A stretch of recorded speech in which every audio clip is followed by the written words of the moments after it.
Bonjour tout le monde, eh bien ça y est, après des années d'attente, le film Warcraft est arrivé. Il est réalisé par Duncan Jones, qui est, si vous l'ignoriez, le fils de David Bowie.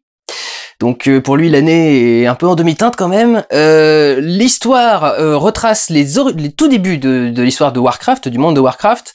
C'est-à-dire la première guerre entre les orques et les humains. Les orques fuient leur terre parce qu'elles sont plus assez nourrissantes, et ils décident, grâce à un portail, d'envahir le monde d'Azeroth, qui est le monde des humains et manifestement aussi des nains et d'espèces d'elfes, donc d'asseoir son pouvoir, de dominer ce nouveau monde et de pouvoir installer les siens en tant que maîtres sur cette nouvelle terre. Et donc nous allons commencer à suivre un conflit qui normalement se poursuivra dans d'autres films, parce que normalement ça doit lancer une saga et raconter toute une histoire. Mais je suppose que les jeux pourront par eux-mêmes reprendre la suite. On va commencer par ça avant tout de suite que je vous donne mon avis. Je pars en tant que semi-néophyte sur Warcraft. J'ai joué à Warcraft 2 quand j'étais plus jeune, et même pas au mode scénario parce que ça me faisait chier. Je jouais au mode, il y avait un créateur de map et je créais mes maps en faisant n'importe quoi, en mettant des tonnes de dragons et des conneries, etc. C'est ça ma seule expérience de Warcraft. Je n'ai jamais joué au MMORPG parce que je suis pas fan de MMORPG, je suis fan de JRPG, JRPG peut-être du coup, JRPG. Pardon. Donc les RPG japonais plutôt. Je suis pas fan de temps réel et de MMO et de online. Donc voilà, j'ai très peu de connaissances de Warcraft. Je suis plutôt extérieur à tout ça. Et donc en tant que néophyte, je dirais que c'est un plutôt bon film. C'est plutôt pas mal. Moi qui suis pas fan d'Heroic Fantasy en plus de base, j'ai vraiment du mal avec ce registre-là, à part Le Seigneur des Anneaux et Harry Potter sous un certain degré, parce que c'est pas exactement le même environnement, mais en gros c'est de la fantasy. Et à part ces deux trucs-là, il y a peu de choses qui me plaisent. Je trouve que généralement ça se répète beaucoup, et donc c'est pas mon genre de prédilection. Donc si je suis sorti de la salle en appréciant le film, c'est quand même qu'il doit être plutôt pas mal. Peut-être, cela dit, que les fans du jeu vidéo seront un peu mécontents, parce que il y a quelques différences de style, on va dire, simplement dans la façon de faire le film. Déjà parce que c'est un film en live action, ou en tout cas avec des acteurs réels, et donc très orienté vers le réalisme, alors que Warcraft est plutôt une licence assez portée sur le fun, sans être un truc comique. C'est un moment où c'est des jeux où il y a plusieurs choses assez marrantes à faire. Rien que le design des personnages est en SD, en super deformed, qui leur donne des proportions et des membres assez grossiers, qui sont du coup absentes de ce film-là, qui est lui beaucoup plus sérieux, beaucoup plus concret, qui essaye du coup de mettre des enjeux plus forts, qui essaye de se rendre plus fort en étant plus réaliste. Et du coup c'est peut-être ça qui pourra aliéner une partie des fans d'origine de Warcraft. Peut-être aussi ceux qui n'ont joué qu'au MMO et qui connaissent pas vraiment les histoires d'avant, qui verront pas pourquoi est-ce qu'on va chercher ce truc-là. J'en sais rien. Mais c'est vrai que moi, en ce qui me concerne, qui vient d'un peu de l'extérieur, je le trouve plutôt pas mal. J'ai juste une déception, et ça va me permettre d'enchaîner sur la suite. Pour moi, le film World of Warcraft devait être fait entièrement en animation. Connaissant le talent de Blizzard pour faire de l'animation, leurs séquences cinématiques alors pour ceux qui savent pas, j'ai vendu des jeux vidéo pendant 3 ans. Donc des Warcraft aussi. Alors je comprenais que dalle quand on venait me parler de faire des raids avec des fufus et des tanks et des machins, je comprenais que dalle. J'ai fini au bout d'un moment par m'y mettre, mais c'est vrai que je suis plutôt extérieur, mais je connais quand même grosso modo ce qui entoure le truc. J'en vendais au moment où l'extension Lich King est sortie, par exemple, le Roi Lich.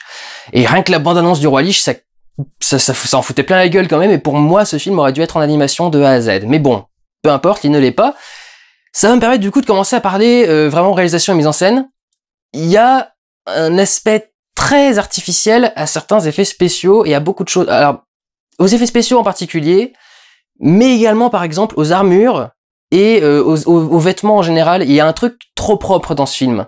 Même si les effets spéciaux sont photoréalistes et que les orques ont été détaillés au maximum et qu'on a mis le maximum de détails, etc., et que c'est des effets spéciaux de très haute qualité, on est en plein dans l'Uncanny Valley. Il y a un truc qui fait que c'est réel, mais en même temps ça fait pas réaliste, et même sur des orques qui ne sont pas des créatures réelles, il y a quelque chose qui va pas. Je dirais que c'est au niveau de l'animation que ça pêche. Pour moi, c'est toujours ça qui va pas dans les effets spéciaux, c'est que le rendu peut être le meilleur du monde, si le mouvement d'un personnage est trop fluide, c'est ça qui va tout casser. Et généralement, c'est ça qui casse tout, en fait. L'effet de l'Uncanny Valley vient souvent de là, c'est que les modèles sont très réalistes, mais sont animés de façon pas réaliste. Et pour moi, c'est ça qui vient foutre la merde. Et il y a un problème dans la gestion de la lumière au niveau des effets spéciaux qui fait que, globalement, il y a un truc très artificiel dans la lumière qui du coup gâche tout, parce que si la lumière fait artificielle, tout est gâché, quoi. Mais c'est pas juste une question d'effets spéciaux, et c'est là que je mets un petit bémol, c'est que c'est peut-être volontaire ce rendu. Parce que, donc les armures également, qui ont un côté presque cosplay.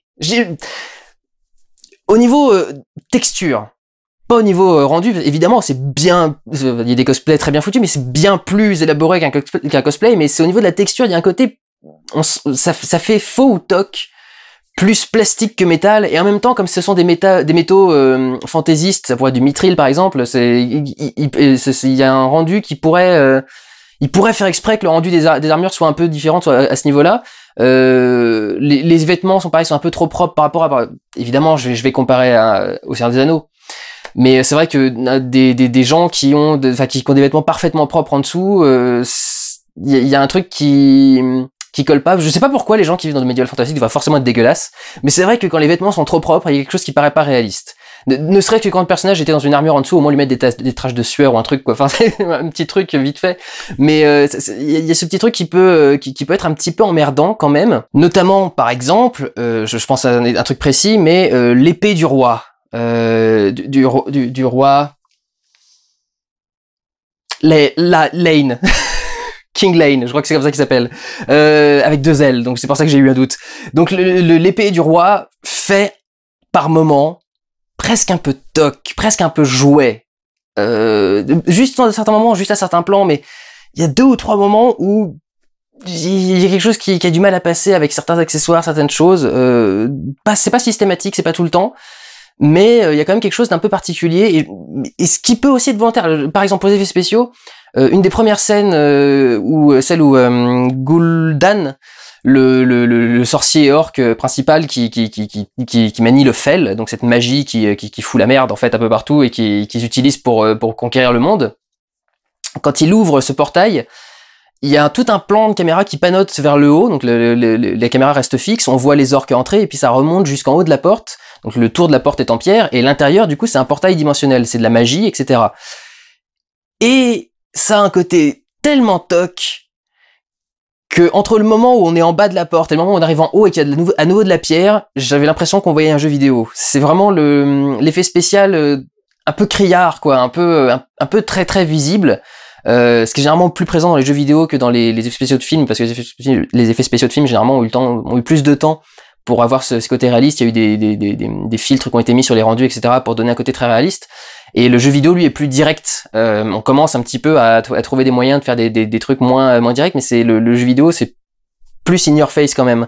Donc tout ce plan-là, par exemple, c'est vraiment très très jeu vidéo, et c'est peut-être volontaire, c'est peut-être pour donner aux joueurs ce sentiment de jeu vidéo qu'ils connaissent et qui peut du coup être intéressant à ramener visuellement. Visuellement d'ailleurs c'est marrant, je me demandais vers quoi est-ce que le film allait partir, parce que ça pouvait partir soit vers le RTS comme les premiers Warcraft, soit vers le MMORPG et s'intéresser vraiment uniquement à certaines personnes. Et je me demandais si justement ils allaient pas prendre Warcraft pour faire des scènes d'attaque à la Seigneur des Anneaux, c'est-à-dire des grandes scènes avec des grandes plaines et plein de troupes, parce que Seigneur des Anneaux, enfin le Hobbit 3 par exemple, vous êtes très RTS, et du coup il y a ce côté de se dire, c'est peut-être pour ça qu'ils auraient pris Warcraft, quoi, pour avoir ce côté grosse masse de personnes. Et en fin de compte, non, on suit pas vraiment les gros affrontements avec plein de monde. Je sais que j'ai un gros doute, mais avec plein de monde, mais on suit plutôt des gens proches. Mais ça, j'y reviendrai un peu après, ce sera vraiment dans la mise en scène du film. Ce qui est intéressant également, avant de commencer à rentrer dans d'autres domaines, au niveau de ce qui vient du jeu, c'est tout l'univers. Et là, ce film réussit à faire ce que Ratchet & Clank avait échoué à faire. Ratchet & Clank avait récupéré tout ce qu'il y avait de visuel dans leur univers, et pas le background. On avait des personnages qui étaient là parce qu'ils étaient là dans le jeu, on avait des univers qui étaient là parce qu'ils étaient là dans le jeu, ils étaient pas mis en avant, ils étaient pas magnifiés, ils étaient pas expliqués, ils faisaient des trucs extrêmement bateaux, et c'était vraiment pas terrible. Là, pour le coup, ce jeu-là, cette adaptation de Warcraft a réussi à récupérer tous les éléments intéressants du jeu, tout le background, puisque en fait, c'est un film basé sur le background de Warcraft. Enfin, c'était déjà, il y avait un jeu qui couvrait cette période-là aussi, mais c'est maintenant, pour la plupart des joueurs actuels de Warcraft, c'est plutôt du background de ce qui s'est passé avant. Et ils ont récupéré tout ça pour faire un film intéressant avec un univers très développé. Il y a beaucoup d'environnements, il y a beaucoup d'objets, de races, de personnes. Toutes les villes ont des designs assez intéressants. Bon, évidemment, certains trucs. La tour dans laquelle se trouve Medivh, le gardien, fait un petit peu Minas Tirith, ou ressemblerait aussi à la tour de Saruman, par exemple. Mais ça reste riche, il y a plein de villes, il y a plein d'environnements, il y a plein de personnes. Alors justement, ça crée peut-être un petit problème à un moment, c'est que comme les personnages voyagent beaucoup, du coup, il y a un côté où parfois ça atténue un peu le rythme. C'est-à-dire que comme les scènes durent pas très longtemps, et pour montrer plus de déplacements presque que de scènes, c'est-à-dire plus pour montrer le monde qui existe que pour que la scène ait intérêt. La scène a intérêt, bien sûr, c'est généralement pour faire avancer l'histoire, mais c'est vrai que il y a tellement de voyages que du coup ça amortit un peu ça ralentit un peu le rythme du film, et c'est peut-être un peu dommageable par moment. Voilà, si je peux commencer à parler un petit peu de mise en scène à ce niveau-là. Ce qui m'a surpris, c'est que malgré tout ce background, etc., les personnages sont vachement développés. En fait, ce film se base vachement sur les personnages, et d'ailleurs les suit beaucoup plus au combat qu'il ne suit les batailles. C'est ce que je disais tout à l'heure. Ce qui peut-être serait un petit bémol, c'est que ça atténue un peu le côté impressionnant du film. Les batailles sont moins impressionnantes parce que au lieu de filmer des batailles, ils filment des gens qui se battent. C'est une différence très très subtile, mais ça se concentre pas sur toute la bataille globale et nous montrer qu'il y a beaucoup de choses qui se passent, etc., comme font beaucoup les blockbusters. Ça se concentre sur les personnages eux-mêmes qui sont au milieu de la mêlée, et les plans de caméra filment des personnages isolé dans le cadre, va changer parfois de passer d'un groupe à l'autre, mais globalement ça va être sur des personnages fixes. Ça se voit au niveau de la façon de tourner les scènes d'action, c'est beaucoup de caméras qui sont sur un point et qui panotent sur le côté pour suivre l'action, mais qui ne bougent pas de leur environnement, donc elles sont là pour suivre un personnage et non pas pour filmer un truc énorme. Très peu de plans zénithaux ou un peu en hauteur pour montrer tout le truc. Ça va beaucoup être il y a aussi des plans très proches des personnages sur leurs chevaux, par exemple. C'est un plan qui fait très truqué maintenant, qui fait très artificiel maintenant, mais qui en même temps peut tourner en vrai, mais qui est pas très habituel dans les films d'action. Ils sont sur leur cheval, debout, et en fait la caméra est parfaitement fixe. Et il y a que le fond qui bouge. Ce qui fait très... les vieux films faisaient beaucoup ça. Les vieux péplums, par exemple, à l'époque, on pouvait pas vraiment mettre une caméra en train de filmer un cheval qui avance et le mec dessus et tout. C'était vraiment très très casse-gueule. Et on le faisait souvent en studio, et c'est vrai que là, ça se sent un petit peu que c'est sur fond vert, mais... Enfin, je sais que ça a été fait sur fond vert. Ça se sent pas dans le film que ça a été fait sur fond vert, mais je le sens parce que j'ai l'habitude des effets spéciaux, et je sais que ces plans-là seraient pas vraiment faciles à réaliser en réel. Mais tout ça montre à quel point le film se concentre sur le personnage plutôt que sur ce qui l'entoure. Il y a quelques plans à la Steadicam qui parfois vont se promener un peu dans le décor et faire des choses, mais généralement ça va être justement pour se rapprocher des personnages et pas vraiment pour montrer tout le reste. Donc c'est vrai que on se concentre beaucoup sur les personnages qui ont tous une histoire à raconter. Le personnage, je regarde mes notes parce que les noms de fantasy, je sais même pas la peine. Lothar, qui est l'humain principal qu'on suit, a toute une histoire familiale très particulière et va continuer à en vivre. Il y a une romance entre lui et un autre personnage aussi qui commence à se développer et qui est intéressante quand elle arrive au terme du film, en tout cas quand le film arrive à son terme. Le personnage de Durotan chez les orques, qui est intéressant aussi. Alors ce qui m'étonne aussi sur tous les personnages, c'est le sort qu'il leur réserve en fin de film. Il y a beaucoup de choses que font ce film que beaucoup de films n'auraient pas osé faire, et qui sont surprenants pour un film de cet acabit-là, de ce budget-là, et qui veut lancer ce genre d'histoire, parce que ça veut lancer une saga de films, je pense. Et c'est vrai qu'ils ont osé aller loin avec certains personnages. Il y a un personnage avec lequel j'ai un peu de mal, c'est Garona. À chaque fois que je dis son nom, je manque de dire Gamora, parce qu'elle ressemble d'ailleurs physiquement à Gamora de Guardians of the Galaxy. Le nom ressemble aussi. Je pense pas qu'ils aient pu se copier, parce que les tournages ont été trop proches les uns des autres, et je crois pas qu'il ait eu le temps de voir Guardians of the Galaxy avant de faire son Warcraft, mais il y a un truc autour de ce personnage qui m'étonne et qui est un peu particulier. Pour revenir sur Lothar vite fait, parce que je suis en train de parler des personnages, mais je donne pas mon avis trop, mais j'ai du mal à être fan de Lothar.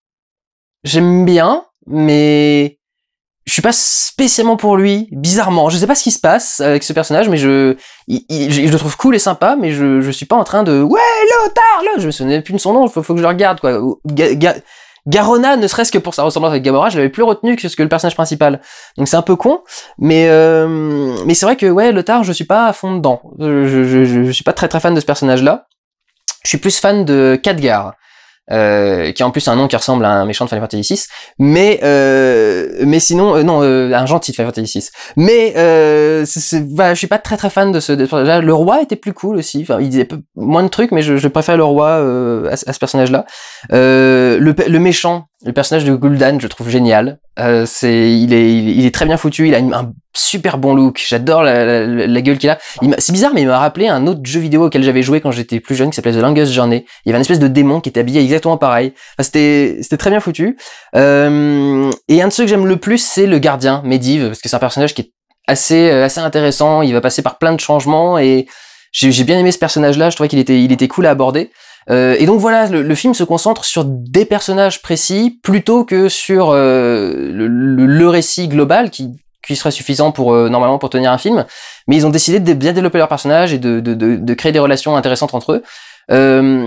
Peut-être quelque part que ça atténue un peu le truc. Je suis plus fan d'un Seigneur des Anneaux qui se concentre beaucoup plus sur des grandes questions.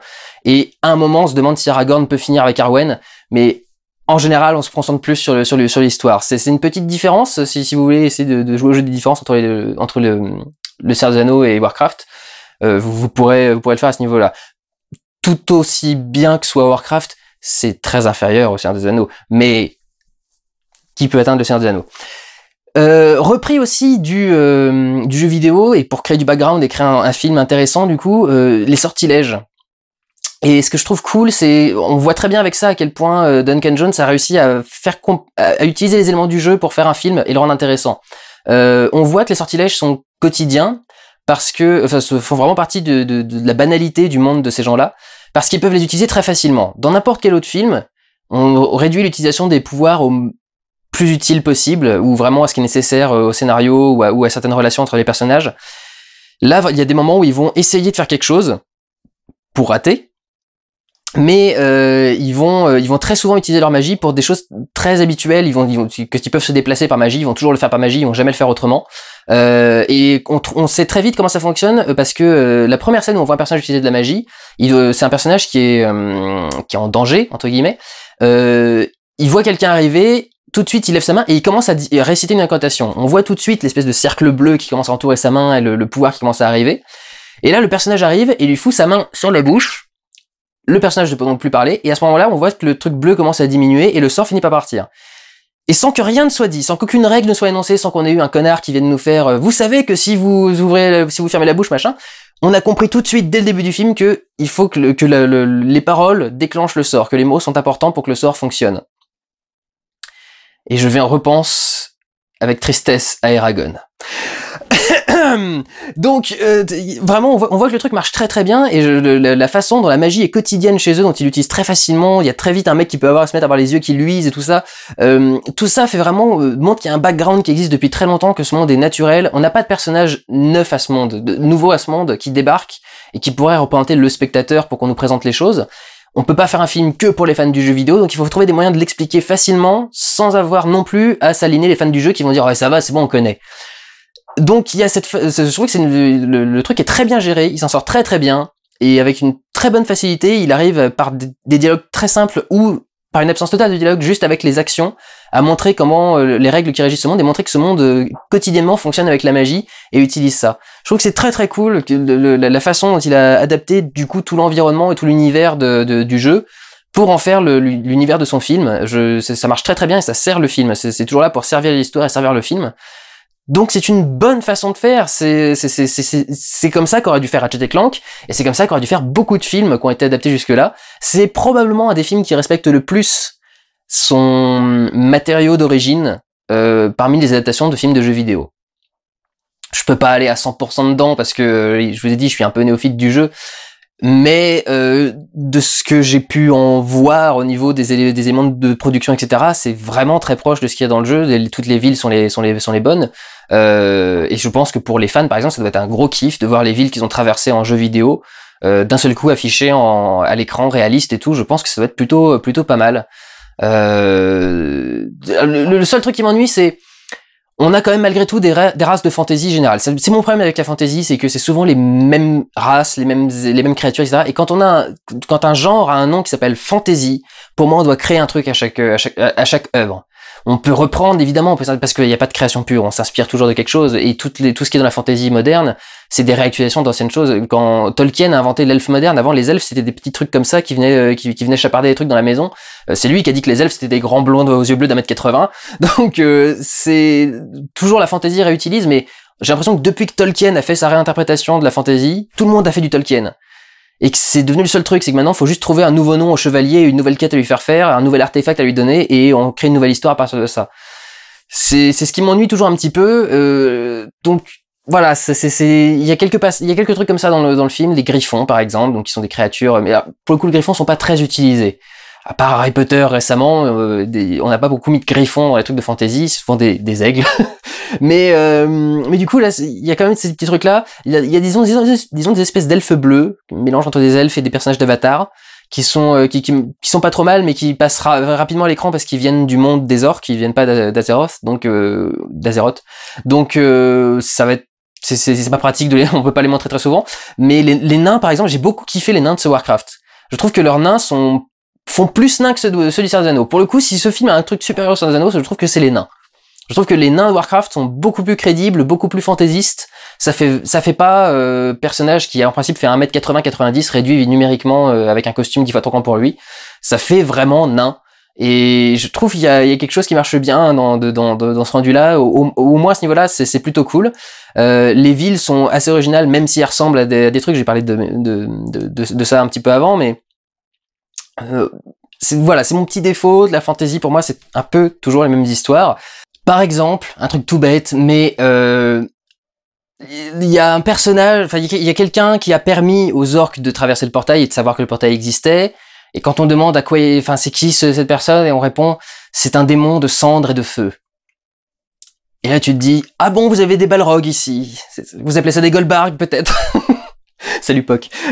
Du coup, enfin voilà, moi ça me dérange un petit peu, toujours avec la fantasy ce côté-là. J'aime bien quand il y a des trucs vraiment un peu neufs. Il y a Final Fantasy qui m'a toujours plu à ce niveau-là parce qu'il rajoutait les cristaux dans le truc et je trouvais que ça rajoutait beaucoup de choses dans l'univers, mais ça reste intéressant. Alors il y a un truc à gérer avec l'univers qui est géré d'une façon un peu spéciale par le film en termes de mise en scène.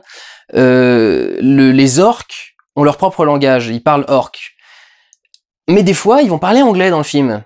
Parce qu'encore une fois, les spectateurs américains détestent suivre des sous-titres tout le temps, donc et c'est quelque chose d'assez particulier dans le film, c'est que d'un seul coup, un personnage peut parler deux langues sans que personne ne réagisse à quoi que ce soit. En gros, c'est un problème de VF sur un film étranger directement dans la VO. C'est le mélange de langues et des fois des interactions qui sont pas possibles, ces personnages devraient parler la même langue, etc. Alors le film essaye de le faire passer de façon assez logique. Mais parfois, je sais pas si tout le monde va comprendre. Notamment, il y a une scène où il y a un orque qui est en face, deux personnages humains, et la caméra montre ces trois personnages. Les trois personnages, les deux humains sont de dos, font face à l'orque, et l'orque lui est de face. Donc moi, je suis de face, je suis l'orque. Il y a deux humains qui sont en train de me regarder de dos, et la caméra est là.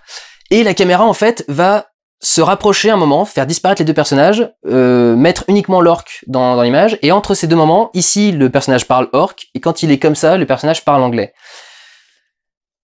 C'est très artificiel comme façon de gérer le truc, ça peut se faire, ça peut se tenter, mais c'est très artificiel. Et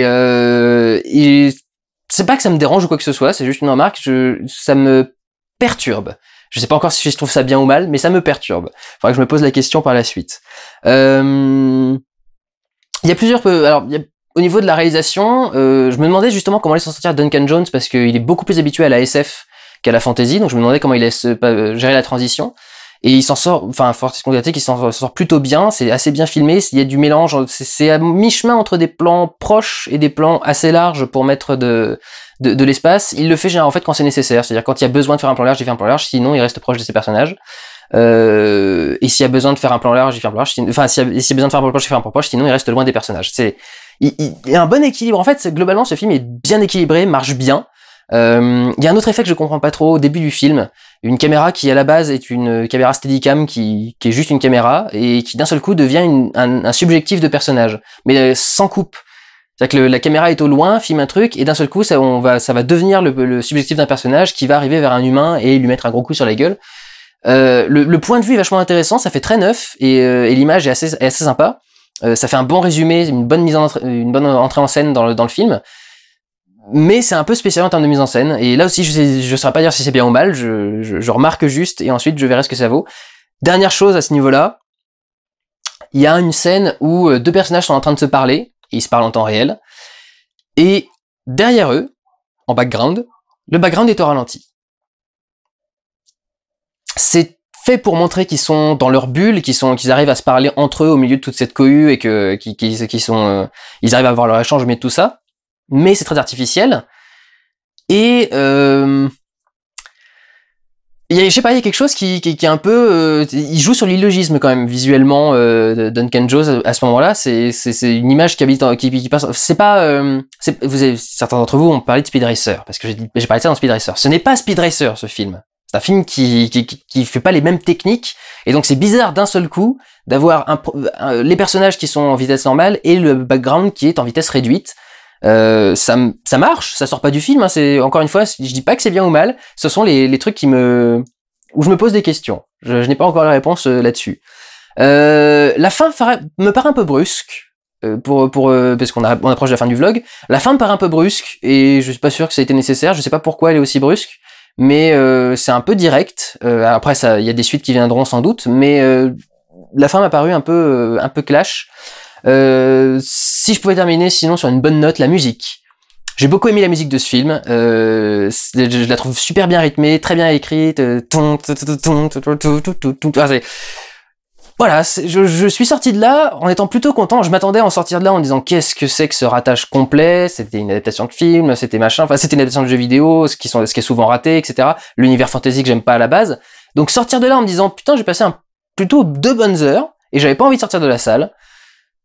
Voilà, je trouve que c'est un bon résultat partant de ce de quoi il partait, d'un projet aussi risqué. À un moment, Uwe a failli mettre ses mains sur Warcraft, à quoi Blizzard avait répondu si on confie notre bébé à quelqu'un, ce ne sera pas à vous, certainement pas à vous. Je l'avais très bien renvoyé. Mais voilà, arriver à un résultat plutôt bon, je trouve que c'est vraiment pas mal pour ce film qui était vraiment une arlésienne et qui devait arriver depuis des années, et d'autant plus facile de se casser la gueule quand un film est aussi attendu que ça. Je trouve que Duncan Jones s'en est bien sorti, il a bien respecté son film, le jeu vidéo, il a bien fait son film, et il a fait du mieux qu'il a pu, et je trouve que le mieux qu'il a pu donne un bon résultat. Je pense que Duncan Jones va devenir un réalisateur à suivre par la suite. Déjà, ses 2 premiers films avec peu de budget étaient intéressants, Moon et Source Code. Avec